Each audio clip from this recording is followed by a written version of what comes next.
From your perspective, what is the most compelling argument for or against the proposition that abolishing the police is beneficial to society? Is abolishing the police a necessary step towards addressing systemic bias and inequality, or does it risk a power vacuum that could increase crime and chaos? Could community-based alternatives effectively maintain order and safety? So I said that defunding the police would not be a helpful strategy in addressing systemic issues rooted within law enforcement. I do, however, think that funds should be rearranged. I think that funds should be allocated towards things like specialized trainings, and this could include trainings for racial biases, how to deal with individuals with special needs, de-escalation trainings, and use of force.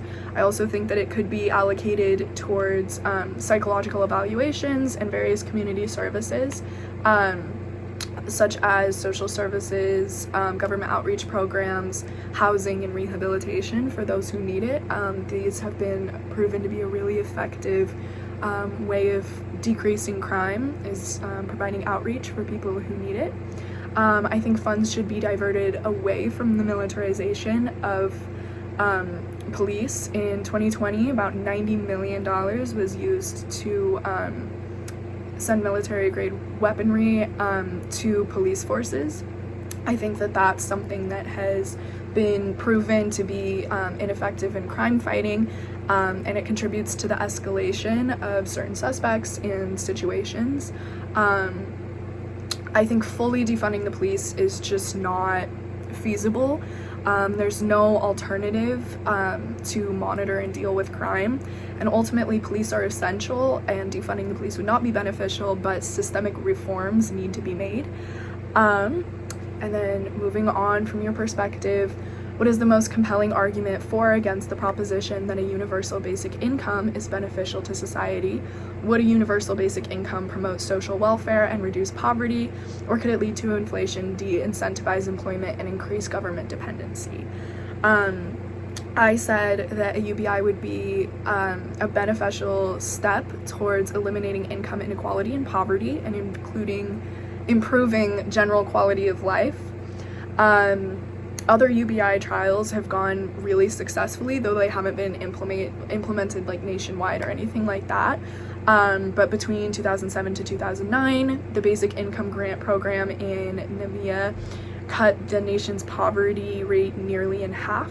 And between 2003 and 2015, Brazilian program called Bolsa Familia cut the country's poverty rate by more than 3/4. And a study done by the Alaskan Permanent Fund, which is a program that only gives about $1,000 to each person per year, showed that it kept between 15,000 to 25,000 Alaskans out of poverty every year.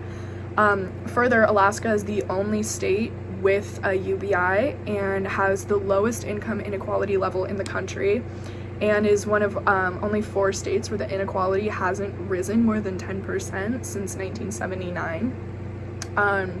Further, a UBI would eliminate the need for certain government programs such as Medicaid, subsidized housing, food stamps, and more.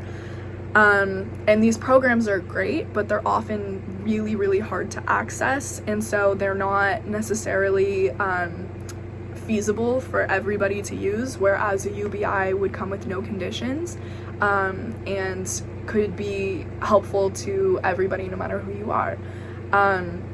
A UBI would also lead to positive job growth. A study done in Stockton, California found that a UBI trial increased full-time employment.